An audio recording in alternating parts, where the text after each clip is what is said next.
Hello everybody, this is Toys R Us and welcome to another edition of What's Happening Wednesday. This is a weekly roundup show that I like to do on this channel, which again gives me the perfect opportunity to do exactly that. Keep you guys updated with things that I find going on in the world of Transformers and let you know what's happening with this YouTube channel and of course my Instagram, which is Toys_R_Us.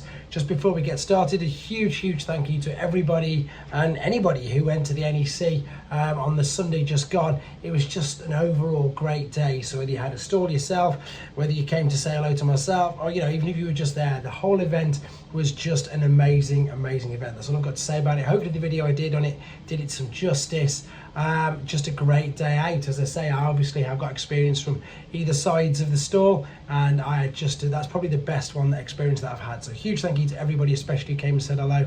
It was really nice to meet a lot of you in person as well, so that was great. Right, let's get on with the news then, because as always there is loads going on.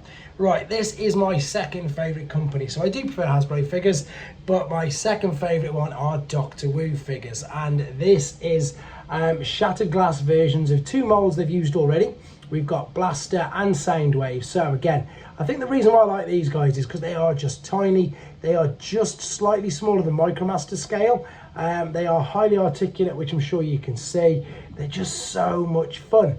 Now obviously you can tell that the little cassettes or the little minions that come with them do not transform. I'm quite surprised to even see them added, to be honest. But the little figures themselves, I've actually reviewed the normal Soundwave on here if you want to check that out. Blaster I was going to last week, ironically enough. But these are now, as I say, shattered glass versions. They do fully transform. You can't use their correct names because they're not licensed by Hasbro or Takara because they transform, but they are a lot of fun. So yes, of course, I've got these on pre-order from Show Z and I will be reviewing them as soon as they release them. I think they look amazing. Right, last couple of images of these. And we're going to move on to, that's the final one. I love the way they pose them all, it's great. Right, moving on. So again, guys, in US, if you are after Legacy Wave United Triple Changer Sandstorm, this has been spotted in US retail, GameStop in Southwest Oklahoma City, and a few other places. They put it on here, and it's also available, of course, on TF Source, Big Bad Toy Store, Robot Kingdom, and the Chosen Prime. So it looks like Wave 2 is now completely everywhere, including in the US. Right, moving on, I've got a couple of images here of the new Sideburn figure. Now, obviously, we were aware this figure was going to be arriving as soon as we had her. So here's just a couple of images to show you how the figure lines up, I suppose, with other figures in the same sort of toy line, and indeed with other RID figures, and of course, animated figures there as well. No news, of course, when we will be able to get this ourselves. I just wanted to show you a couple of images, I suppose, to whet your appetite for when we'll be able to get it when it's up for pre-order. It does look good. I know it hasn't got the same flames and all the decals on, etc. But as I say, I like the look of it. It looks, and to be fair, because obviously I did a video on the original. The original one is a nightmare to transform, whereas this one is much better. So I'm really pleased with that. Talking of new figures, this has been out a couple of weeks. This again, I always feature on here, and I love the fact that they always do this. If you haven't got Mark Maher's Instagram, Mark Clonus, then head to TFW 2005 where you can see these images and you can read and see all the behind the scenes, the background information and stuff that went into the design of this figure. To be honest, it's one of them ones that really surprised me. I thought I'd be able to just do a really quick video on him, but it's great. And I love the fact he's got the original huge Ultimate Class one there as well. It's just as good, it's just as articulate as that, if not more so, at a smaller size, and it's a great figure. So as I say, if you want to read the ins and outs of the designs and the ideas that went into that figure, head to Mark Clonus' Instagram or TFW 2005 T-Formers and other platforms as well with the socials on. Last images there of that. We're going to move on to Fans Hobby. I've been on their Facebook page screen grabbing a few of these images. This is of course their fully combined colour mode of, and if I get this wrong, please forgive me, but I don't know much about the Unicron trilogy, but it looks like we've got Armada Prime, Armada Jetfire and Overload fully combined up. I've got no idea how big this is going to be. It's going to be huge though, because these are masterpiece scale size figures. They've got their mini-cons, they've got all the attachments there. You can see there the mini-con is driving at the top.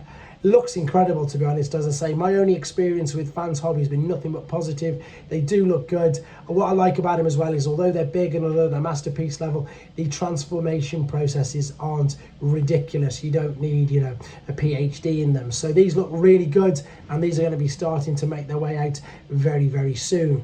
This is something that I put up on T-Formers that I can't wait to see what's going to happen there. And of course, I'm going to keep an eye on it. And that's all we've got so far. It says 40th Anniversary Transformers Exhibition coming to Japan, May 2024. So, don't know what it's about. It's literally just been announced. I imagine it's going to be loads of figures, obviously. Hopefully, fingers crossed for another missing link. Who knows? That's just me, obviously, wishing. It's nothing been confirmed, nothing I've read, nothing I've heard. That's just me and my wish list. Right, moving on, I've also been to Cang Toys Weibo.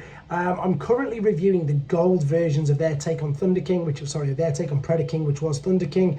This, again, I don't know what this deco is. Please, guys, if anybody can understand, I think it's in Chinese on Weibo, what the deal with this deco is. I don't know. It looks phenomenal. Is it just something as obvious as shattered glass? Is it something really that obvious that I'm missing? This is obviously their take on, is it Tantrum? I think so. The mainstays are masterpiece level sized figures, get me words out. Masterpiece scale figures. They are huge, they are fantastic. As I say, I am reviewing right now as we speak, excuse the glare, the gold versions. I'm still trying to get around to get them all done and get them combined. They're sensational figures, so I just need a little bit more information on them myself. But speaking of which, you can pre-order it there from Show Z already. You can also pre-order the Super Jinrai figures. There is the New Age take on Huffer and Pipes, Magic Squares, Grimlock. There's so many figures on here. You've got more Fans Hobby figures. There's the other Jinrai, DX9 figures, Iron Factory's take on the Fallen, more Cang toys. There's the other ones in there. There's just an abundance on there. Iron Factory's Leo Kaiser. The only thing that you can't get on here, guys, is Generations and Studio Series. You can get movie masterpiece figures, everything. So with regards to reviews, Beast Wars, the Waspinator from the special twin pack is done, ready for tomorrow. Sandstorm's taking a bit longer than normal because it's such an amazing figure and it's got 3 modes. So I want to do that figure some justice. I've got some New Age, new Sea Spray decos in. I've got Fans Toy Scourge in. And again, as always, just so much going on. Try my best to keep up. A to Z's going strong. I've got a new shorts coming called Mold Mates, which I started with the Ultra Magnuses, as well as Old All New and all the other favourite things. Apologies, the comic part wasn't put up today. That's going to be put up tomorrow. I've got it done, but with whatever else has happened, I haven't had the Wi-Fi at work to upload it, so that's why that's not gone live. And otherwise, yeah, everything else is going as normal. Thank you again to everybody for coming to say hello at the weekend, and indeed, thank you for your continued support. Take care. I'll speak to you soon.